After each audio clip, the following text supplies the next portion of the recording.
Bonjour, bienvenue pour ce 7 en avant-match, puisque ce soir, nos volleyeuses nantaises, nos passionnantes, rencontrent l'équipe de Terreville dans le cadre du match reporté de la 12e journée de match ce soir à 20h. Nous avons avec nous pour ce 7 en avant-match Sylvain. Salut Sylvain. Salut. Sylvain, manager général du club du volleyball Nantes, qui n'est plus à présenter. Qui nous fait le plaisir et le bonheur d'être ici aujourd'hui. Comment vas-tu Sylvain? Est-ce que ça va? Ça va plutôt mieux. Plutôt mieux? Tu as Oui, ça va été moyen à un moment donné? Ouais, j'ai eu une période un peu difficile. Là, D'accord. le Covid m'a rattrapé. Donc, Ouais. mais bon, ça y est, j'en suis sorti. Donc tout va bien. Ok, j'en profite pour vous dire à tous de bien prendre soin de vous. Sylvain, Noël approche à grands pas. Oui, Et qui dit Noël dit fête. Et qui dit fête tout à fait. dit accessoire. Aussi, j'ai apporté avec moi 2 bonnets. J'en ai un qui est très ridicule et un qui est un peu moins ridicule. Lequel tu veux? Le très ridicule, j'imagine. Je suis allergique aux tresses, donc je vais prendre celui de… Voilà. Je peux pas dire non au manager général du club. Voilà. Je ne peux déjà pas dire non à Sylvain. Donc je te propose, Sylvain, Merci. de faire ce set en avant-match avec le bonnet de circonstance. Voilà. Je pense que les deux sont ridicules. Non? Oui, Ouais. en fait, oui, Ouais, tu as raison. Ouais. Bien, on va pouvoir donc attaquer ce set en avant-match. Donc ce soir, nos passionnantes nantaises rencontrent l'équipe de Terreville. Est-ce que tu peux nous dire, Sylvain, comment vont les filles? Comment va le groupe? Écoute, plutôt bien. Les joueurs étaient vraiment sur une bonne dynamique parce qu'une brillante victoire à Venelle quand même, jamais simple de s'imposer là-bas. Donc l'équipe a rapporté 3 points de ce déplacement. Et c'est vrai que c'est dommage, ça aurait été bien d'enchaîner, mais malheureusement l'équipe de Terreville aussi a été touchée par le Covid et c'est pour cette raison qu'on joue ce match reporté ce soir. Mais globalement, l'équipe s'est plutôt bien préparée, a profité aussi de ce petit week-end, malgré qu'il y ait eu un entraînement quand même durant le week-end, pour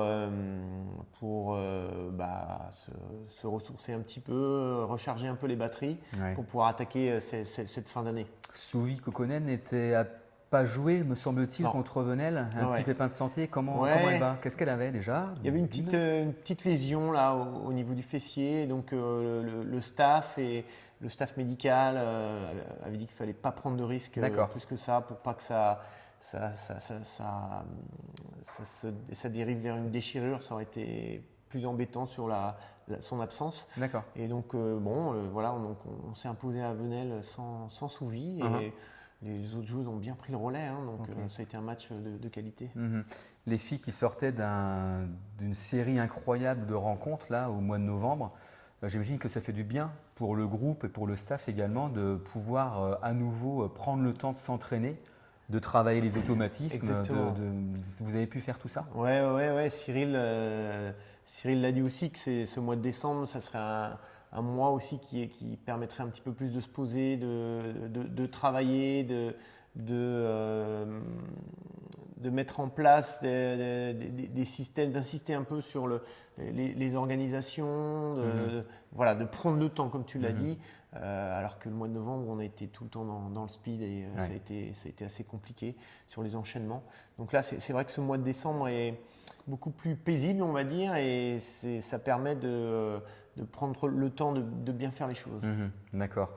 Ce soir, donc, le volleyball Nantes rencontre l'équipe de Terreville. Alors, je regardais un petit peu le calendrier et j'étais surpris de constater des résultats. Terreville, je crois, qui est allé battre Saint-Raphaël, qui a mené Cannes au tie-break, me semble-t-il, et qui en même temps gagne au tie-break contre les FVB. C'est vrai que…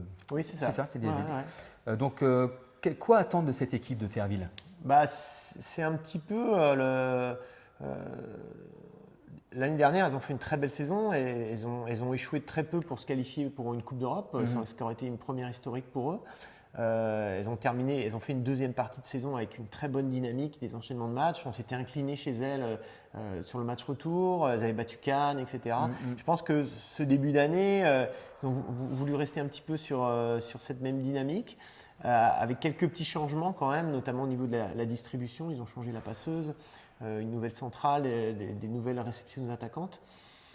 Mais on voit un peu des résultats effectivement un peu surprenants dans le mauvais sens et elles sont quand même capables d'aller accrocher des équipes du top 5. Donc c'est une équipe qu'il faut avoir, face à laquelle il faut avoir pas mal de méfiance parce que elles ont quand même des joueurs de qualité qui sont capables vraiment de nous poser des problèmes. Notamment Taylor Mims à la pointe, qui est une joueuse redoutable. Une joueuse américaine qui a été pas mal convoitée d'ailleurs dans l'entre-saison, puisqu'il y avait des clubs comme Venelle, il y a eu une histoire avec ce club-là, puisqu'elle avait signé un protocole d'accord, mais bon, Terville a réussi à la faire re-signer un nouveau contrat. Donc oui, c'est vraiment leur fer de lance offensive, c'est elle qui score à chaque match. Donc c'est vraiment la joueuse qu'il faudra essayer de surveiller. Même si Cyril n'aime pas trop non plus qu'on se focalise que sur une joueuse, mais qu'on soit en place sur une équipe globalement, parce qu'elle peut aussi faire tous ses points, mais si on arrive à neutraliser le jeu de l'équipe, généralement on gagne quand même. D'accord.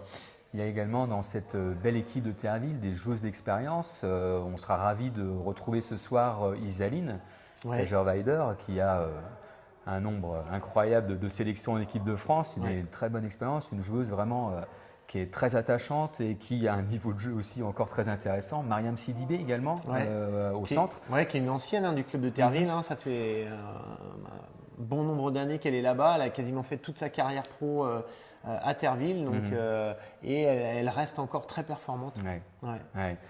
Les ingrédients j'imagine que l'objectif c'est de prendre les 3 points face à cette équipe de Terville ce soir. Quels sont les ingrédients qu'il va falloir incorporer un petit peu sur le terrain ce soir pour pousser le volleyball Nantes vers la victoire? J'entendais que par un membre du staff de Terville que la réception était un domaine dans lequel ils étaient perfectibles, donc j'imagine qu'au service, il va falloir être assez agressif. Notre qualité de service va être,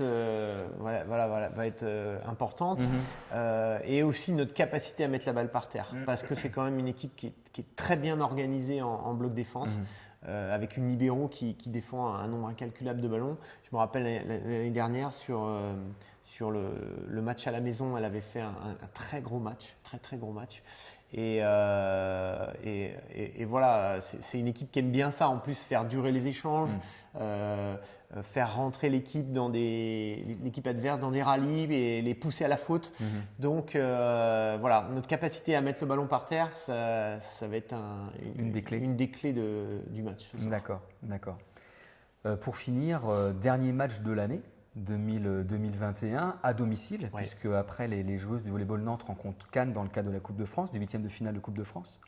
Est-ce que tu peux nous sortir, alors je te prends à chaud, mais est-ce que tu peux nous sortir une ou deux images, un ou deux temps forts que tu auras vécu avec le volleyball Nantes durant cette année 2021? Honnêtement, le match de Cannes et le match du Canet, avec le public retrouvé après le Covid, franchement c'est un moment fort, parce que j'aime tout le temps dire que on fait ça aussi pour les gens qui viennent nous voir, et l'ambiance qu'il y avait sur ces matchs-là, c'était génial. On avait retrouvé Mangin en feu, les gens qui ont supporté, poussé l'équipe jusqu'au bout. Donc, et tu y as aussi bien contribué, mais c'était vraiment, ça faisait vraiment plaisir, et ça c'était un temps fort, je trouve, parce que le début d'année avec le huis clos, c'était assez terrible à vivre quand même. Donc là, le plaisir de revoir les gens à Mangin, qu'à nouveau les gens vibrent, ça c'était top, c'était vraiment top. Ok, très bien. Puisque c'est bientôt Noël, forcément j'ai un cadeau pour toi. Au nom d'Ari Gracha, qui est le président de la Fédération internationale de volleyball, je te donne le trophée du meilleur manager général de club professionnel au monde, voire même de la galaxie. Oui. Donc c'est non sans une certaine émotion que je te remets ce trophée. Merci. Amplement mérité. Quel grand honneur, vraiment. Non, ça me fait plaisir. Merci beaucoup. Bravo à toi. Merci. Et puis je te souhaite, je te dis à tout à l'heure, à ce soir. Et ça marche. Voilà pour ces derniers matchs à Mangin. Au revoir. Merci. Au revoir.